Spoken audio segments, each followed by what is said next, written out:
Um ex-soldado do exército troca de lugar com um colega morto em batalha e se torna o maior nome da propaganda americana, com sua personalidade arrogante e seu fraco por mulheres. Um policial corrupto tenta consertar os erros que cometeu, cometendo erros ainda maiores e destruindo tudo ao seu redor no caminho. Um político corrupto passa por cima de tudo e de todos para conseguir realizar seu sonho de se tornar presidente dos Estados Unidos. Um bebê presencia a morte violenta de sua mãe, cresce e se torna um serial killer treinado por seu pai para matar apenas criminosos. Um médico arrogante, mas brilhante, lidera uma equipe para desvendar os casos mais bizarros no hospital de Princeton, enquanto tenta lidar com seu vício em remédios para aliviar a dor de uma cirurgia mal sucedida em sua perna. Um casal tenta proteger sua família enquanto lava dinheiro para um cartel e se torna cada vez mais tentado pelo mundo do crime. Um professor de química cansa de ser humilhado e se torna um dos maiores traficantes dos Estados Unidos em sua busca por respeito e poder. E eu poderia também citar Tony Soprano, Omar Little, Nuke Thompson, Logan Roy, Jack Steller, Raylan Givens, Ray Donovan, Luther e tantos outros protagonistas que tomaram conta das telas da TV durante as últimas 2 décadas. E eu assisti a maioria dessas séries, algumas delas assisti mais de uma vez e fico assombrado com a capacidade que essas histórias tiveram de conquistar tantos fãs e se tornarem a referência de boas histórias para o público moderno. Mas por quê?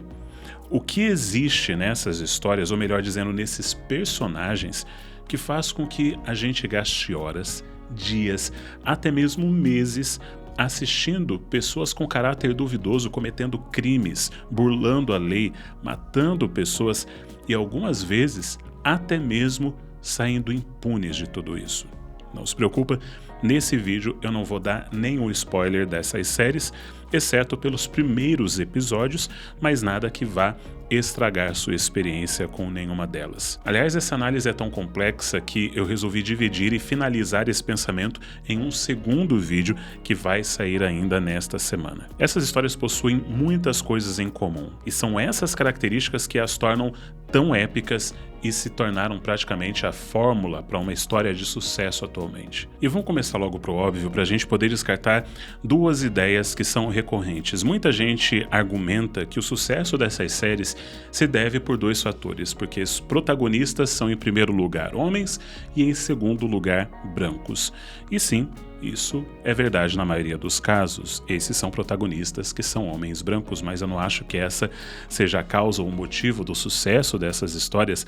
Na verdade, isso acontece por um motivo muito mais simples. A maioria desses roteiristas são homens brancos, e é normal que esses homens brancos falem da sua realidade, daquilo que eles conhecem. Então, nada de novo aí, mas mesmo assim, como eu mencionei anteriormente, existem bons personagens que fogem desse estereótipo. Por exemplo, uma das séries que eu mais gostei de assistir foi Luther, interpretado pelo Idris Elba, que infelizmente teve um filme bem ruim, mas que a série é muito boa.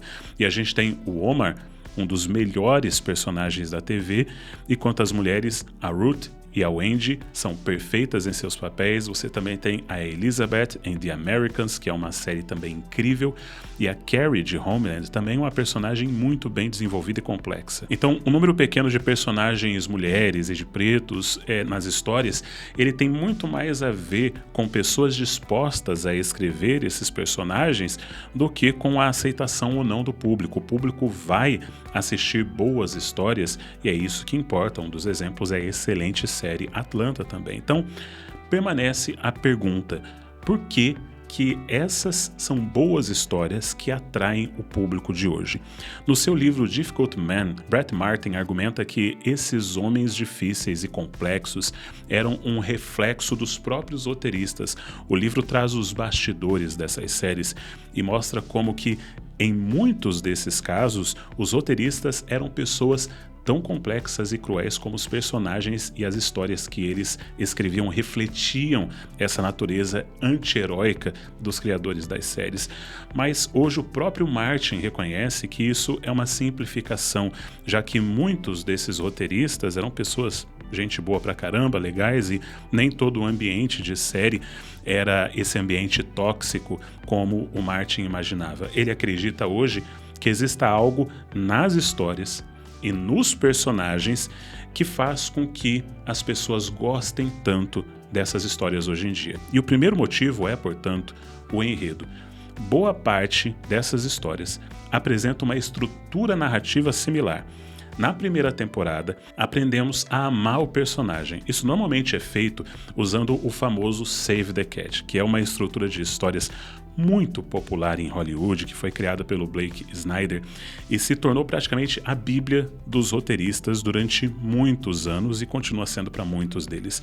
O título, Salve o Gato, vem dessa ideia que Blake identificou em várias histórias, que vão começar com o protagonista fazendo alguma boa ação, uma coisa boa, como, por exemplo, salvar um gatinho preso na árvore, porque se você mostra o lado positivo do seu personagem logo no começo, o seu público se torna empático e vai torcer por esse personagem, mesmo quando ele começar a fazer algumas coisas bem duvidosas depois. Por exemplo, no primeiro episódio de Peaky Blinders, Thomas Shelby finge matar seu amigo apenas para salvá-lo. Essa atitude de Tommy faz com que você se identifique com o personagem e a gente aprende sobre o lado bom dele, e com isso a gente passa a torcer por ele.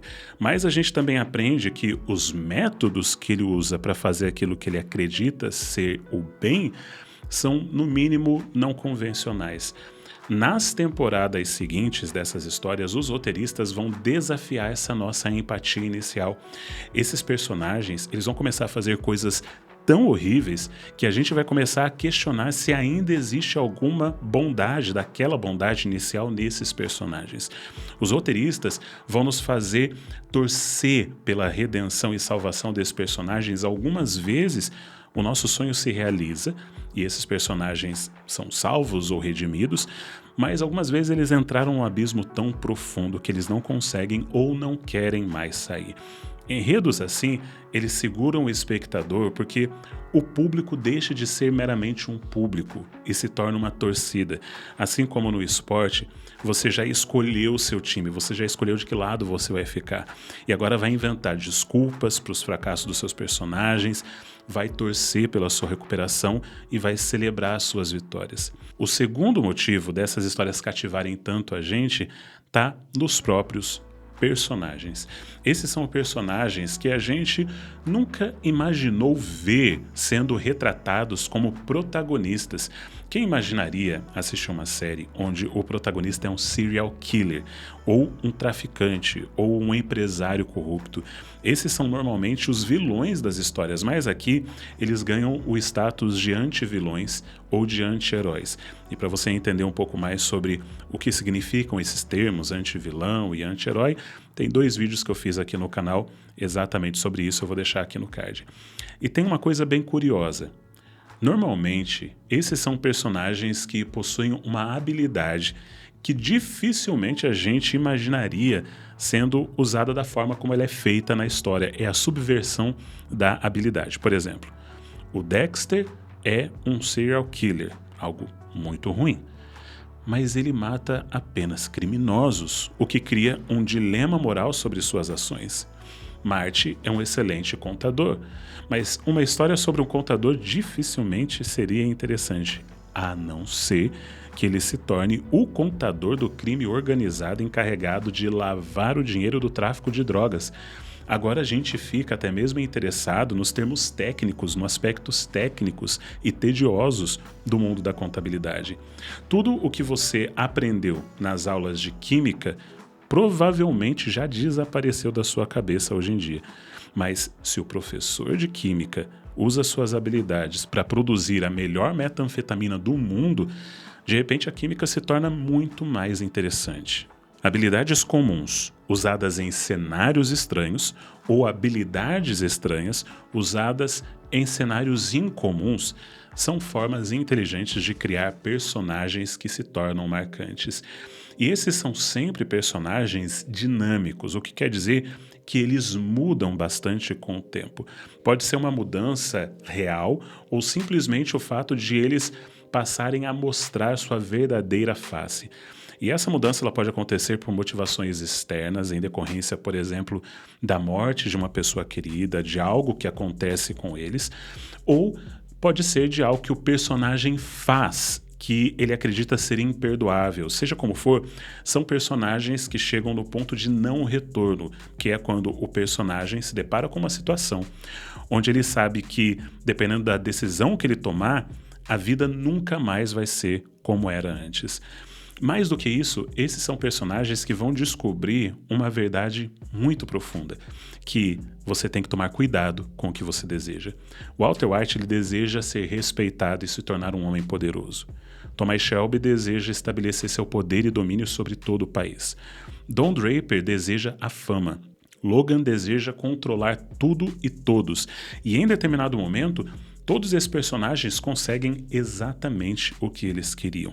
Mas quando isso acontece, eles percebem como que foi extremamente caro conquistar essas coisas e eles se veem sozinhos no topo da montanha, com todo mundo querendo derrubá-los e sem ninguém para poder apoiá-los, sem ninguém ao seu lado, e não tem nada melhor para você engajar o público do que dar ao público algo que eles sabem, mas que o personagem não sabe. O público sabe que o caminho que esse personagem está seguindo é autodestrutivo, que ele está fazendo péssimas escolhas e que ele vai acabar se arrependendo amargamente no final. O público fica doido para poder entrar na TV e contar isso para o personagem, alertá-lo sobre o perigo, e por isso a gente continua assistindo. E nesse ponto entra o terceiro motivo de esses personagens serem tão atrativos, sua psicologia.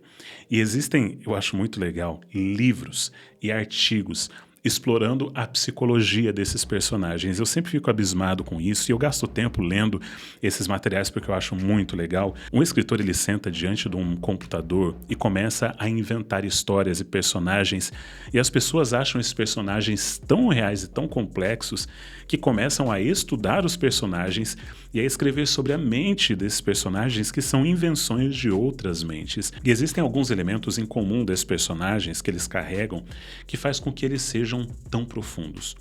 O maior desses elementos é o trauma. De uma forma ou de outra, esses personagens passaram por grandes traumas. Don Draper, ele quase morre na guerra e testemunha a morte do seu amigo. Dexter testemunha a morte da sua própria mãe de forma violenta quando ele ainda é bebê. Walter White descobre que tem câncer. Thomas Shelby quase morre na Primeira Guerra Mundial. Dr. House sofre com dores constantes por conta de uma cirurgia mal sucedida em sua perna. Os patos do Tony Soprano vão embora, simbolizando traumas muito mais profundos, maiores, de quando ele era criança, no seu relacionamento com sua mãe extremamente abusiva. Carrie é diagnosticada com transtorno bipolar e passa por situações extremas. Todos esses personagens passam por situações traumáticas no seu passado ou no decorrer das séries. Mas isso só, afinal, não é uma coisa tão nova, porque todos nós passamos por situações dramáticas, até mesmo traumáticas na nossa própria vida.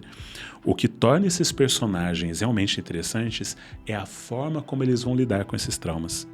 Com exceção de Tony Soprano, raramente esses personagens vão fazer terapia para lidar com esses traumas. E mesmo Tony Soprano, ele faz terapia para poder aprender a lidar com as crises que ele está tendo de ansiedade e também para aprender a manipular os seus adversários. Todos esses personagens escolhem formas extremamente perigosas e muito erradas de lidar com esses traumas. E as séries se tornam, em grande parte, uma grande sessão de terapia de 4, 5, 6 temporadas, onde o protagonista só vai aprender a verdade sobre si mesmo nos últimos episódios. E, meu amigo, se isso não segurar a atenção do público, nada mais segura. As pessoas sentem que estão vendo pessoas reais em situações extremas e absurdas, mas que ainda assim parecem verdadeiras. Hemingway disse uma coisa que eu acho fantástica. Ele fala o seguinte: no jornalismo, o jornalista que escreve uma linha mentirosa, ele descredibiliza completamente o seu trabalho. Mas um escritor de ficção que escreve uma linha verdadeira, ele consegue dar vida e credibilidade a toda a sua obra. Esses personagens são a linha verdadeira de histórias absurdas. Você acredita nessas histórias absurdas porque o personagem é real. Existe ainda um quarto motivo para essas histórias serem tão relevantes para o público atual, um motivo mais filosófico e moral, que faz com que as pessoas se identifiquem cada vez mais com esses personagens. E o motivo é sua cosmovisão. Na quinta-feira eu vou lançar um vídeo sobre esse motivo e ele vai estar disponível aqui no card, mas por enquanto confere esse vídeo aqui que eu tenho certeza que você vai gostar. Também me segue lá no Instagram, @JurandirGouveia. Um forte abraço e arrivederci.